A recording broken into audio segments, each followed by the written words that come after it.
Welcome to a video from thislifestyle.com. This video I'm going to be looking at the Roland D-110 multi-timbral sound module from 1988. Kindly sent to me by Steve, one of our YouTubers, and really appreciate him sending that to play with this. In 1987 Roland launched the D-50, which used linear arithmetic synthesis. The idea behind that was sample memory was really expensive back in the 80s, and Roland came with the idea that capturing the attack transients, the short attack transients, and then synthesizing the rest of the sound could give you realistic sounds without needing lots of expensive memory. So the D-50 had realistic sounds for 1987 thanks to its multi-layered approach. It had built-in reverb and chorus, and it had some really nice luxury rich pads.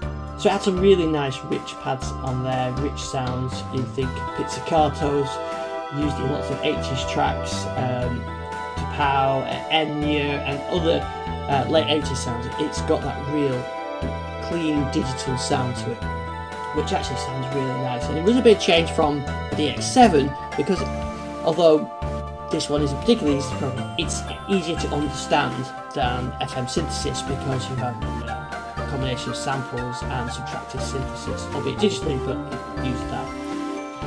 So then in '88, Roland then launched a trio of more budget-friendly instruments, the D-20, D-10 and D-110 modules. So they lost some of the complexity of the LA sounds, things like the joysticks went and these have a smaller display, but what they did gain was that they are multi-timbral. So multi-timbral being, this can respond to different MIDI channels and play different sounds on different MIDI channels. Something that TX-Z could do as well from Yamaha, the FM module. But what that means is that you can have on channel 1 a piano, on channel 2 a guitar, channel 3 a string. Then from your sequencer, which at the time would have been something like Atari ST Pro 8, Pro 16, you could send those, you could record in MIDI and then play it back, and this would play back effectively the whole track because you can also do drums as well. The D-110 has got individual outputs, it's got 6 individual outputs as well as a stereo pair, so you could then process them with your off-board gear and record the whole track, something that was hard to do because there was no digital audio workstations that were affordable at the time. So even in your home studio you could have an Atari ST, a 2-track analog cassette, analog tape recording device, you use this, a bit of off-board processing, and you could record complete tracks. So that's what made it really interesting. And as you can hear from the demo playing in the background, actually some interesting sounds from it as well. So they had Roland launched the D-20, D-10 and D-110. So the D-20 had keyboard, floppy drive and sequencer, so it was a complete unit. The D-10 had the keyboard minus the sequencer and the floppy drive, and the D-110 is the modular version with the outputs on the back as well. So it's capable of producing nice tones and it's fully programmable. It does make it somewhat difficult with this small 2-line display and a few buttons on here, and Roland don't help it by making it quite a complicated layout of patches, tones, timbres and parts, and then the manual is quite confusing as well, but once you get your head around it, it's not too bad. And there are some editors out there, I'm just trying to find a good one, so I'll be able to report back on a future video when I find a good editor. So just go back to that multi-timbral and then we'll have a listen to some of the sounds and look at the sound layout.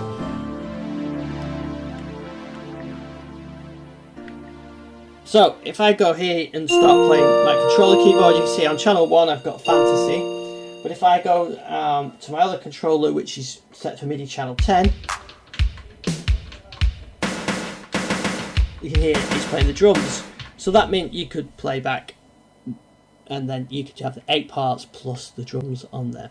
So it's got this concept of a patch, and the patch, it's made of different elements, and you can edit that and you can name that, and you can set the reverb type up as well on there. Then in a patch you've got a part, and that you can control the output level, and you can go through all 8 parts and you can choose the key range and the MIDI channels and so on.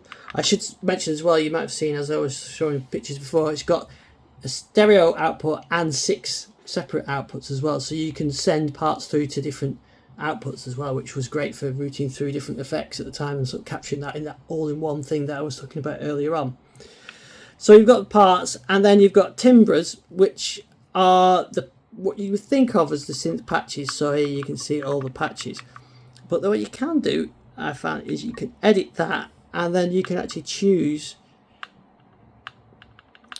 more patches from there. So there's an A and B banks and an internal, but most of the time, and then I should say as well, if you go edit again, then you can start to get into the architecture of the synth, which is made up of these structures. So you can have sample attacks and then synthesis, but you can choose, you've got 4 parts to choose from, and or partials as they're called. So we've got sort of 4 layers effectively, and you choose what these structures are. So structure 1 and 2 is using number 8, which is the 2 synthesis off the top of my head, I think it is, and 3 and 4 is in 9, which is something else. But I've got the manual here so I can check. So in these structures here, you can see this, for example, for the partials 3 and 4, so layers 3 and 4, you could think of it, is using structure 9. And I've got the manual here, and structure 9 is using PCM sound generator. So we've got 2 samples that are running there, but you could change it, and you can change those numbers there. So for example, number 1 is 2 synthesis layers. Number 2 is 2 synthesis with a ring modulator. Number 3 is a PCM sample and synthesis, and then there's various combinations around them. So let's go listen to some of the presets.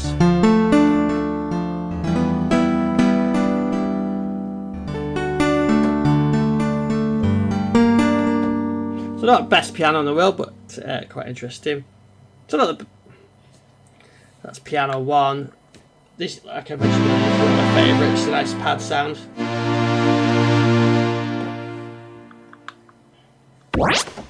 We've got some sound effects. One of the internal sim piano, and then we've got things like electric pianos. And you can hear the attack portion there with some digital sound. We've got lots of organs in there, pipe organs, and electric organs.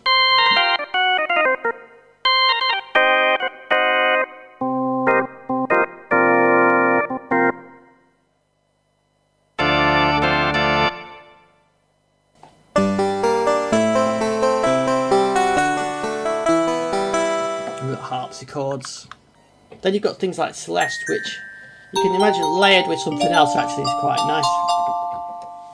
We've got a whole selection of strings.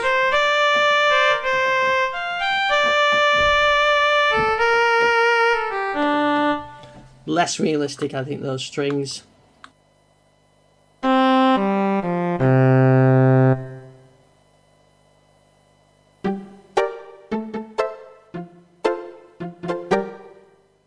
Pitch card sounds quite good, isn't it?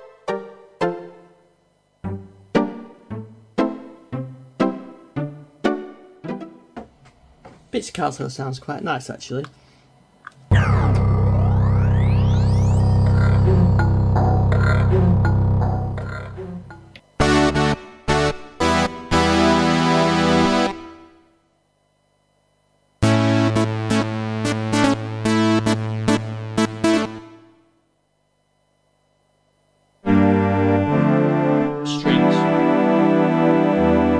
Which I think would benefit from a bit of chorus on them, but there isn't any on this. Brass sounds. Very synth-like.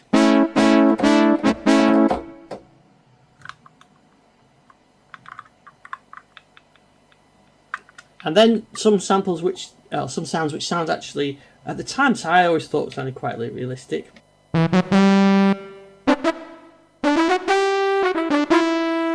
Trumpet, which I seem to remember thinking it sounded quite good at the time. It sounds a little, not so good now. That's probably better. Because you've got that initial attack. The flutes I always thought were very good.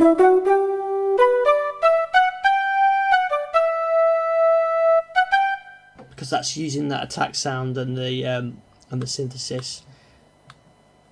Pan pipes always. You can hear a bit delayed LFO on there, can't you?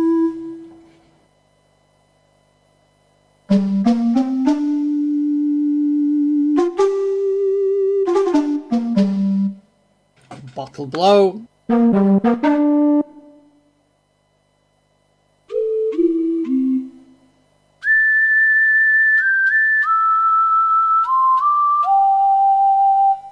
There's whistle on there. Over on Bank B, actually there were some ones that I seem to remember like. So go over to Bank B and we've got Fantasy One, which I've played a few times now.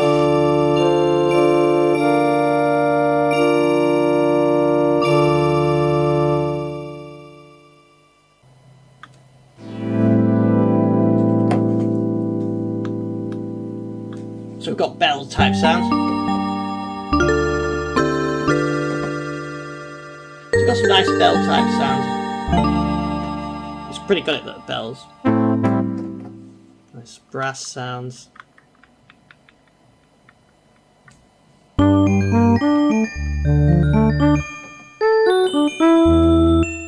Interesting echo bell. This is one I always liked.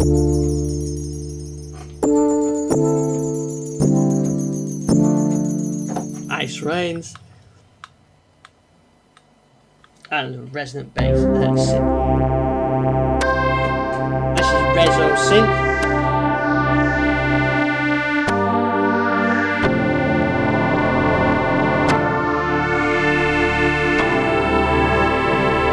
Making good use of their filters there.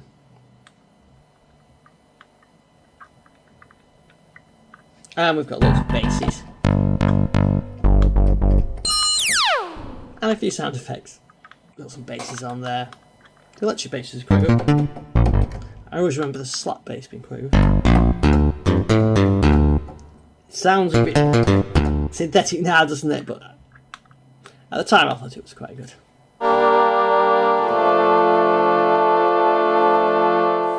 Some nice vocals on there. We've got some guitars which aren't brilliant.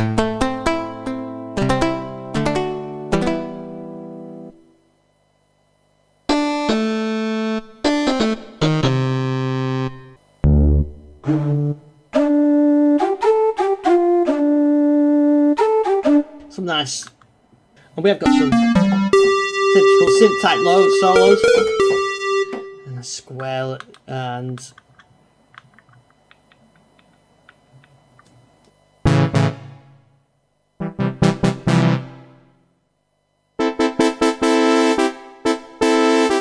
nice velocity brass.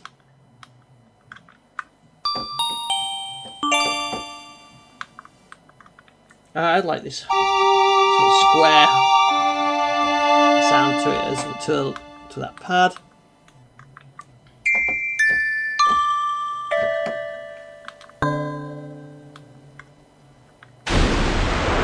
And sound effects, usual sound effects you get in these things. She show's quite nice.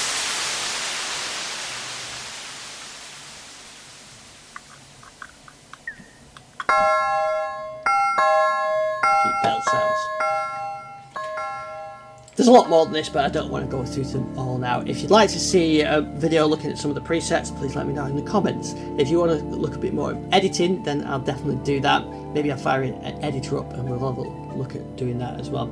And this has a bit of a legacy as well, because a cut down version of this became the MT32 module that then was loads of PC users used that, and it became almost the standard for PC audio in the early 90s.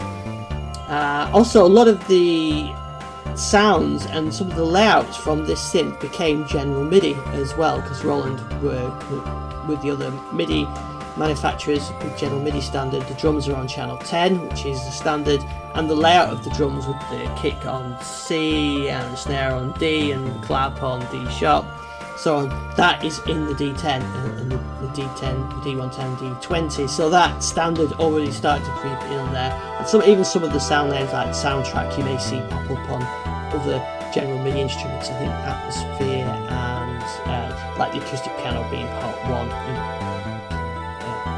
the acoustic piano being the first part, and so on. So it's a really interesting module. I'm just playing the demo track again that I created just using the D-110 and Cubase. It's got some interesting sounds. It's got a lot of potential, I think. I'm going to sample it all. I'm probably going to sample all of the sounds and maybe put some of those out. I'm certainly going to do a wave state and mod wave D-110 collection.